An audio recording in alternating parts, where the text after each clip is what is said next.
tá? O papel do controle interno.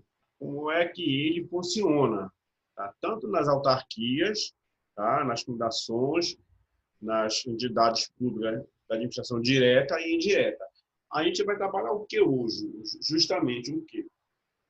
A legalidade do controle interno, tá, pessoal? Porque ele tem que ser baseado em regras, tá? Na semana passada nós estudamos como é que ele funciona, ele tem lá o caráter normativo, contábil, operacional, tá?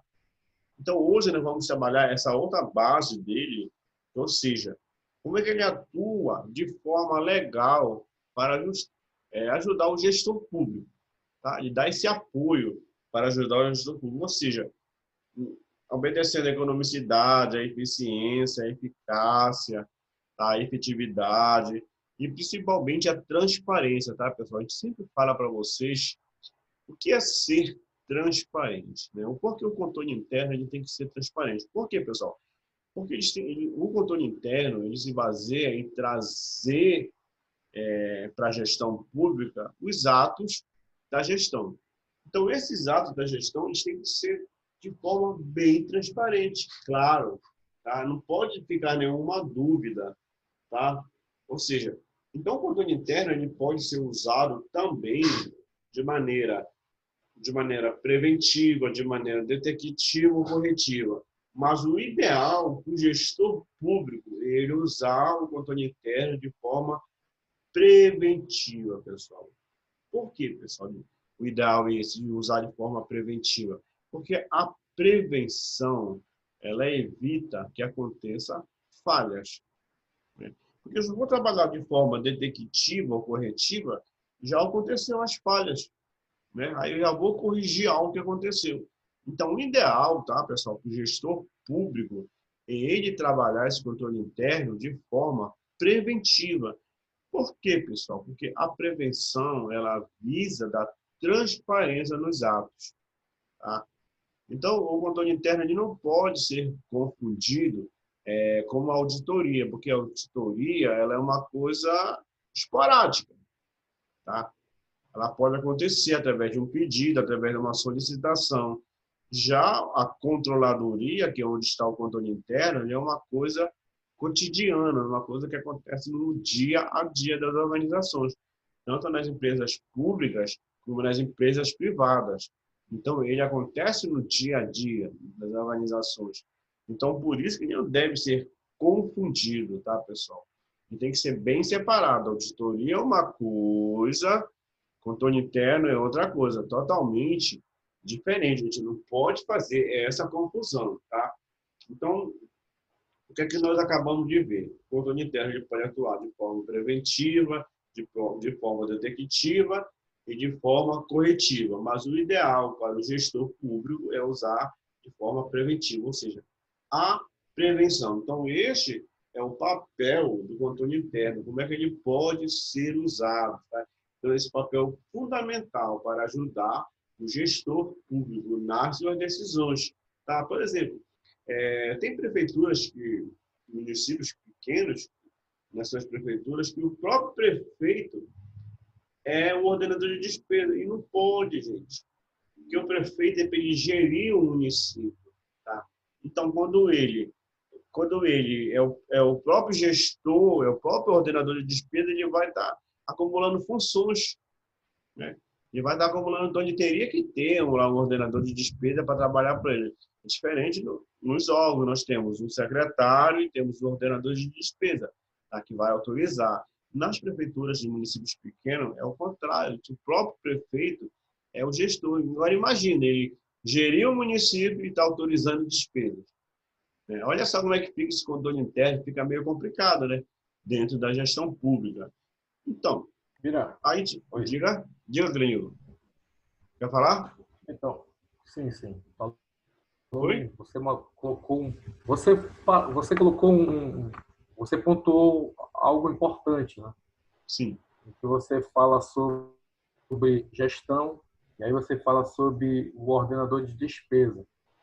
É interessante a gente agora afirmar aqui que, né, essa comissão de licitação ela está diretamente ligada, então, portanto, esse ordenador de despesa, em conjunto com essa controladoria interna, porque quando chega, por exemplo, algo, quando a gente fala assim, a operacionalização, tem as normativas, tem algo relacionado, por exemplo, à contratação e compras, né? Evidentemente, você tem que estar dentro de uma estratégia para alcançar o objetivo, evidentemente, integrado a normativas. Agora, o detalhe é a pergunta seguinte: quando vem algo em termos de orientação, ou seja, uma ressalva sobre aquilo que você pretende, por exemplo, alcançar em termos de, vamos supor, uma liberação que passa no processo licitatório, automaticamente a controladoria interna já atua em conjunto, né, Sim, com sim. essa com essa com essa dinâmica de aprovação, por exemplo? Exatamente, que quando o primeiro passo que vai o processo, antes de ser homologado, o controle interno verificar se seguiu todos os trâmites legais da licitação. Então, o controle interno vai dizer, ok, seguiu os editais, seguiu o rito do edital, foi homologado, o pregoeiro estava habilitado, a empresa habilitada atendeu às exigências do edital, com a documentação, tanto financeira, contábil. Então, o controle interno ele vai dar este aval já para dizer, olha, pode publicar, entendeu? Então, ele faz esse pente fino. Acontece assim, certo? Antes, portanto, dele dar então a publicidade naquele ato, né? Isto. Antes de ser publicado. Inclusive, é uma das recomendações que o controle interno faz, bem você ter falado isso da publicação, é que seja publicado a empresa vencedora e as demais que ficaram em segundo e terceiro lugar. Porque caso a empresa vencedora não venha a cumprir o que está estabelecido, chama-se a segunda colocada. Perfeito, Lenildo. É isso mesmo. É assim que funciona, tá? É assim que Porque realmente funciona. Então, nós já vimos, pessoal, também que o controle interno ele atua através de métodos e medidas, tá? Ou seja, isso aí vai controlar o quê? A exatidão, a confiabilidade, a integridade dos dados contábeis. Tá? Lembra que a gente sempre vem falando para vocês das características qualitativas das informações contábeis. Então, o controle interno ele controla isso, tá? Essas características, essa exatidão, essa confiabilidade, essa integridade da informação, tá? Então, ele vem trabalhando com este controle, tá? Ou seja, ele vem fazendo essa peneira, tá, pessoal? Para que não ocorra, tipo assim, uma informação errônea, tá? Por exemplo, no caso lá do prendido deu no processo licitatório, né? A pessoa se esse trâmite não vai para o controle interno verificar e faz a publicação com vício, aí a administração vai ter que cancelar, porque é um ato nulo. Tá? Aí é custo para a administração, porque já que não passou pelo controle interno, ela vai cancelar todo esse processo, vai fazer de novo um novo processo e tudo mais, porque não obedeceu o rito. Tá? Não obede... A própria Constituição, lá no seu artigo 70, diz que o controle externo atua, tá, com o apoio do controle interno. A própria Constituição Federal, lá no seu artigo 70, ela diz isso. Tá? Quem é os controles externos? São os tribunais de contas do Estado, tribunais de contas do município, e eles atuam com o controle interno, ou seja, o controle interno dá esse suporte, tá, pessoal, ao controle externo. Então, quando a gente fala que, enquanto que a finalidade do controle interno é auxiliar a gestão, tá, na tomada de decisão através dos atos, aí vamos ver. E qual é a função, pessoal? O controle interno exerce uma função indispensável, pessoal, para acompanhar os programas, tá? Apontar as falhas, as ações corretivas, ou seja, e aquela parte da prevenção que eu falei para vocês, tá? Não adianta, eu falei na aula passada, não adianta só apontar falhas e não tomar medida corretiva. O próprio Tribunal de Contas, quando analisa a prestação de contas de uma determinada secretaria, ela diz, sim, o controle interno não aplicou nenhuma ação corretiva, nenhuma medida corretiva para que isso venha deixar de acontecer, só apontou, né? Então, esse é o braço, né, o braço forte do controle externo dentro dos órgãos, que é o controle interno, que é como o Clenildo falou, com essa parte da controladoria. Ele é uma controladoria dentro do órgão, tá? Ele é uma controladoria. Então, aí nós temos que pensar em qual a finalidade, tá? Qual a finalidade desse controle? A gente tem que pensar, assegurar que a administração cumpra o seu papel, ou seja, que ela seja transparente, tá? Que ela cumpra o seu papel, que ela seja transparente. Aí como assim transparente? Que ela atue dentro da legalidade, da moralidade, da finalidade, da publicidade, da motivação, da impessoalidade, pessoal. Como assim da motivação da impessoalidade? A gente tem que separar muito. Por exemplo, a gente não deve misturar, por exemplo, uma empresa que o cara presta serviço para o órgão e tem alguém que tem interesse de estar liberando, alguém lá do financeiro, que é parente do pessoal da empresa, tá entendendo? Aí não pode dar prioridade nos pagamentos, tá? Então tem que deixar bem claro isso, que não pode existir. Então, quando a gente fala nessa motivação da impessoalidade, é não misturar, é ser imparcial, tá? Se o processo, já tem 10 processos na frente dele, chegou esse processo lá, aí, de repente, quem trabalha lá no financeiro, o irmão do dono da empresa, ele não pode, por questões particulares, por questões pessoais, pegar esse processo e colocar em cima dos demais. Aí ele vai estar ferindo essa motivação da impessoalidade. Aí existe pessoa, mas é difícil controlar isso. É difícil controlar. É por isso que quando a gente faz essas contratações, a gente pergunta se a pessoa tem empresa, se tem parente que tem empresas, tudo mais, justamente para evitar que isso aconteça, tá? Para evitar que isso venha a, como é que se pode dizer, a interferir nos atos públicos, tá? Porque senão, pessoal, o ato, Professor, diga lá. qual o nome do profissional que trabalha no controle interno? Tem um nome específico? Ele é o coordenador do controle interno. Coordenador. Tem qualquer pessoa de formação superior, tá? Qualquer pessoa. Lá dentro do órgão, ele recebe o nome de coordenador. É o coordenador do controle interno. Tá? Ou seja, ele que coordena. Aí, quem são os braços dele? São os APCs, que é o Agente Público de Controle. Tá? É justamente o pessoal que trabalha com controle, que vão fazer, somos, no caso, nós. Somos os analistas de controle. Nós somos APCs. Agentes Públicos de Controle. Ou seja, são os auditores dentro do controle interno, tá? Que vão fazer essa auditoria de tudo que entra. Aí pode ser qualquer profissional de formação superior, tá? Tem que ser formação superior, tá? Pode ser qualquer funcionário de formação superior. Agora eu estava falando para vocês do nosso artigo 70 da Constituição, que ela dá esse mérito, tá, pessoal? Ou seja, dessa fiscalização contábil, financeira, operacional, orçamentária e patrimonial. Ou seja, olha só a responsabilidade do controle interno. Contábil, financeira, operacional e patrimonial.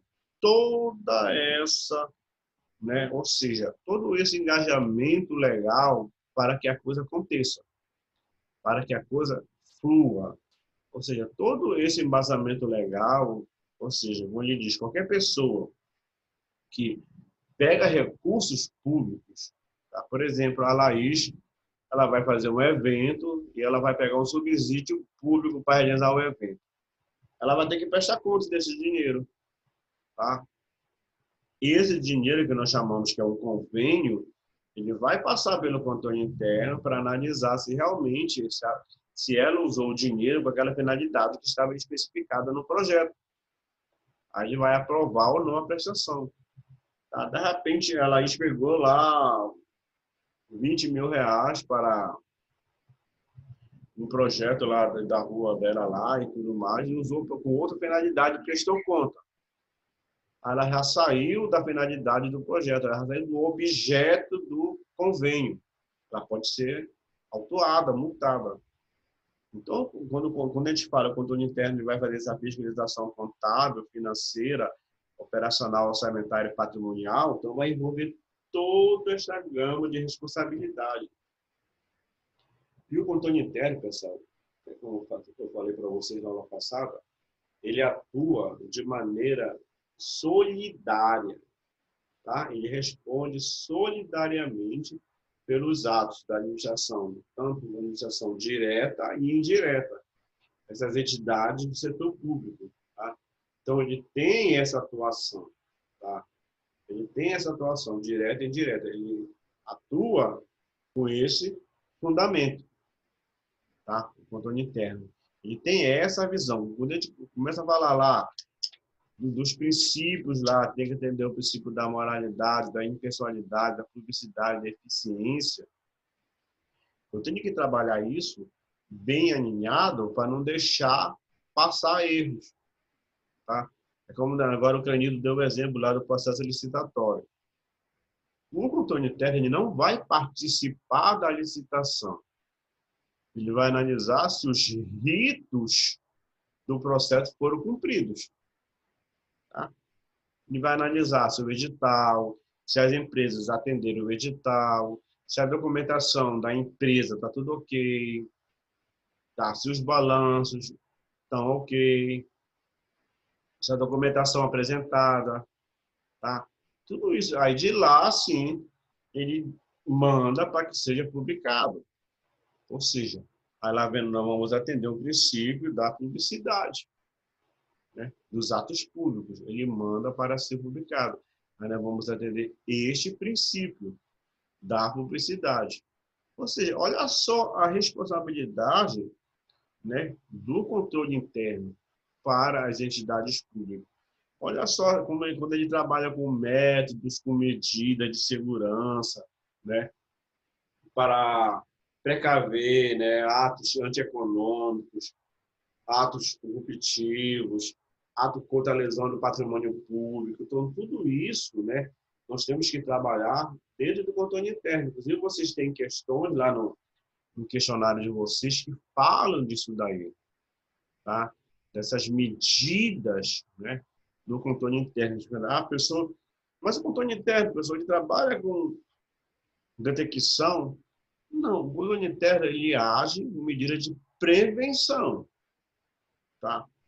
Mas pode detectar falhas? Pode, no andamento do processo pode aparecer falhas, né?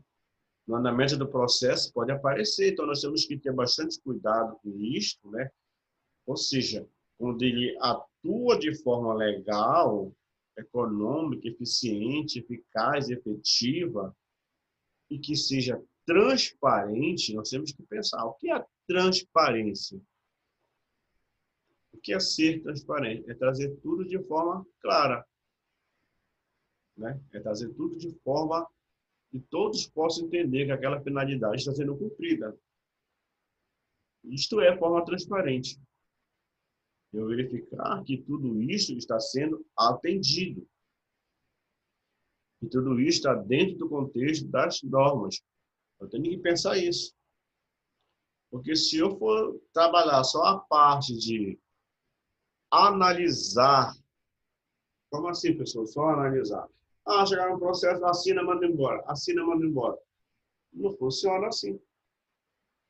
Tá? Eu tenho sempre que estar pensando se aquilo, lembra que a gente falou lá atrás, lá que as características do controle interno, ela é conformidade, né, de conformidade operacional e contábil, eu tenho que ver se aquilo atendeu à legislação, né? Ou seja, o normativo, se aquilo está dentro da norma.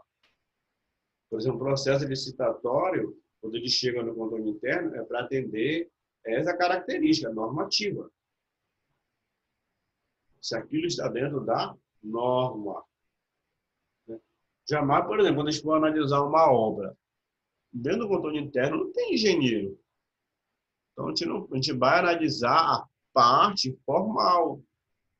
Se tudo atendeu, se lá naquela obra tem a planilha de medição, tá? Se tem o laudo do engenheiro, se tem o registro do CREA, se tem o cadastro da obra. Essa documentação, se tem as certidões. Tá? Isso. Então, vamos ver as conformidades legais. A gente não pode... Ah, peraí, mas se o cara só realizou isso de trabalho, não tem como, gente. Não tem como. Mas aí quem vai ser responsabilizado, se aparecer alguma falha, é o fiscal. O fiscal, sim, ele tem conhecimento técnico. Por quê? Porque ele é um engenheiro, ele é um arquiteto. Aí ele está preparado para isso. Ele tem esse conhecimento técnico. Tá? Ele tem esse conhecimento. Então, ele está preparado para isso. Ou seja, o controle interno, quando ele atua, quando ele é usado de forma preventiva, ele realmente evitar que aconteça vícios no processo. Evitar que o processo seja cheio de vícios. Por isso que ele atua dessa forma preventiva. Tá? E justamente quando a Auditoria Geral do Estado, quando ela pede a prestação de contas, né, para os órgãos e tudo mais, a primeira manifestação que ela pede de quem é? Do controle interno. Então, é ele que se manifesta cobrando tudo. É o controle interno que se manifesta com essa cobrança. Aí ele vai atrás, tá, pessoal? Aí ele vai atrás do setor financeiro, vai atrás do contábil, vai atrás do operacional, vai atrás do patrimonial. Ele vai colhendo todas essas informações para que a coisa funcione. Então, o controle interno, ele vai, só para nós finalizarmos o nosso pensamento de hoje, ele vai trabalhar todas essas escalas. Então, sempre que tu pensar esse controle interno, pensa controladoria. Foi uma palavra inteligente lá que o Clenildo trouxe para a gente. Sempre que tu pensar no controle interno, pense em controladoria, ou seja, controle, tá, pessoal? Controle. Sempre que tu pensar nisso, pensas em controle. Por quê? Porque é ele que vai nos dar este controle das coisas. É ele que vai nos fazer, tá, pessoal? Ou seja, que as coisas aconteçam, tá? Por quê, pessoal? Se a gente for pensar, tá? Olha, já deu aqui o nosso tempo aqui. Se a gente for pensar, se nós não conseguimos colocar isso em prática, tá, pessoal? Se a gente pensar, se nós não conseguimos colocar isso em prática, se a gente não conseguir formalizar de forma legal, tá? Obedecendo prazos, tá? Porque no controle interno ele trabalha com prazos, tá? Ele trabalha com prazos. Como assim, professor? Por exemplo, um processo chegando no controle interno, ele não pode demorar muito. A pessoa chega um processo de pagamento de uma energia elétrica. Hoje são 22. E essa energia vai vencer dia 24. O processo não pode sair do controle interno dia 25, que já perdeu o prazo do pagamento. E a empresa, a entidade, já vai pagar a multa.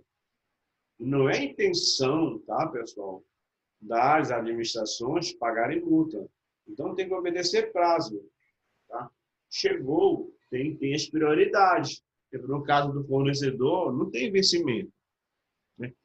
Entre algo que está faturas próximas do fornecedor, as faturas próximas, como de telefone, de água, tá? de internet. Isso são coisas que o órgão precisa.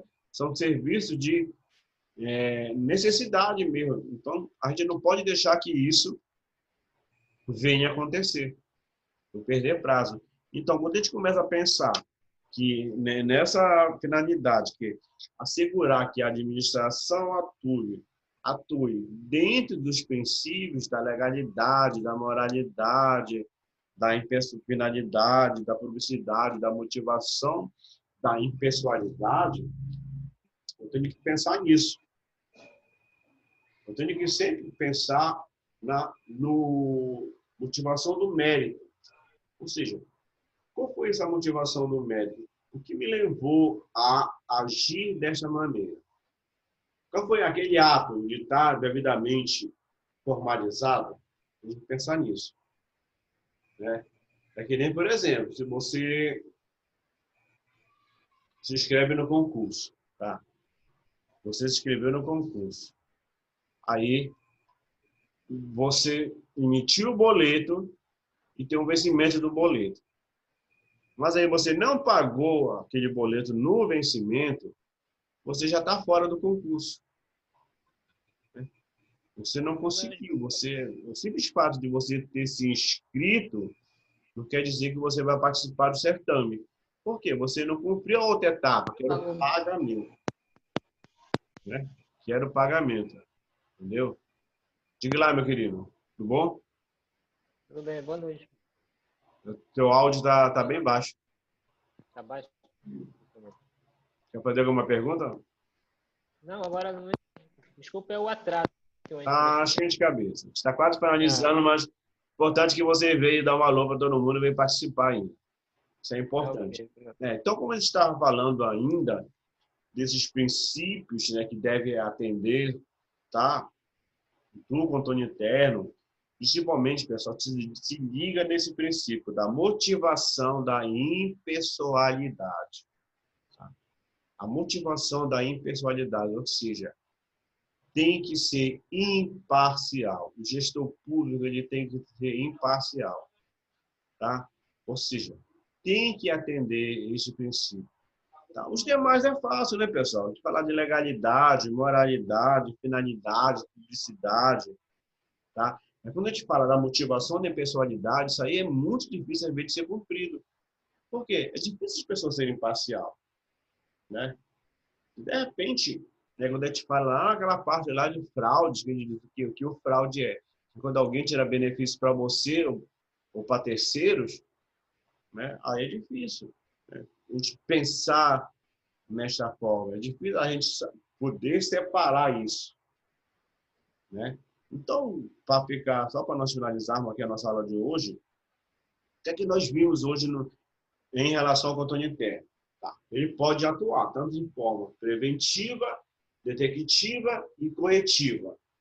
Mas o ideal é que o gestor, tá, trabalhe o controle interno de forma preventiva, ou seja, a prevenção.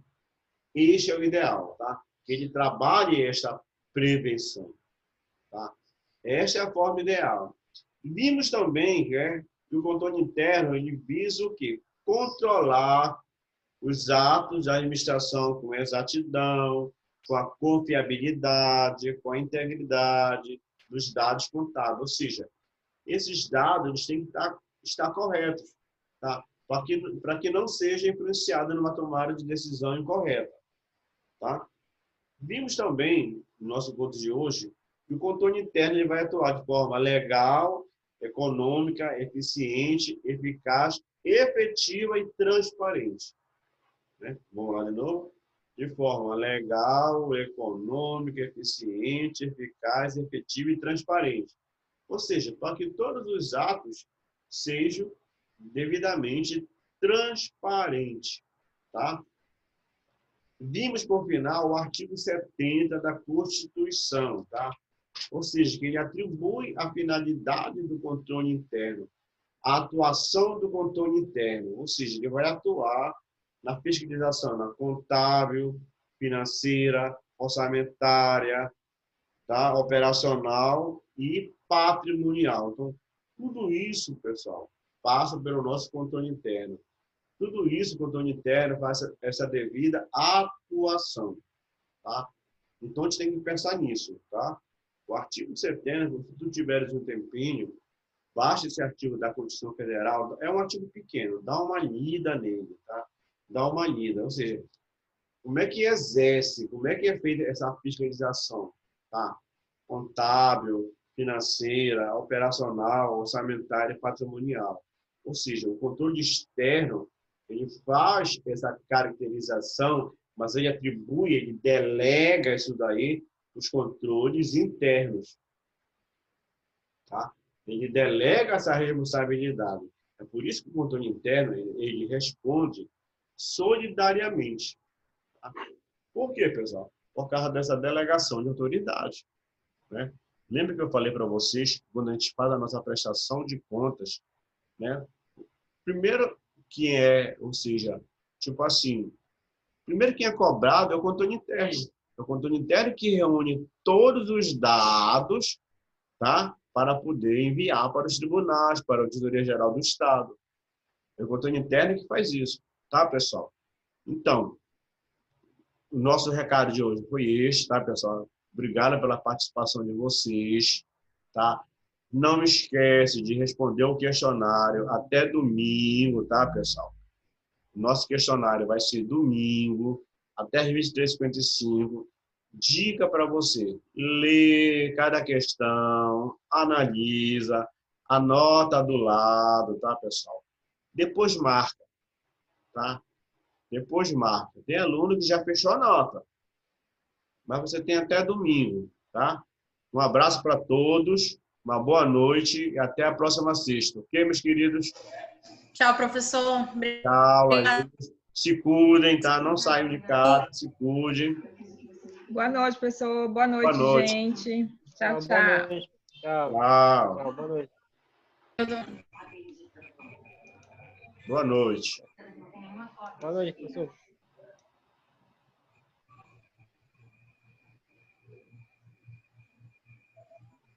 Boa noite. Vira,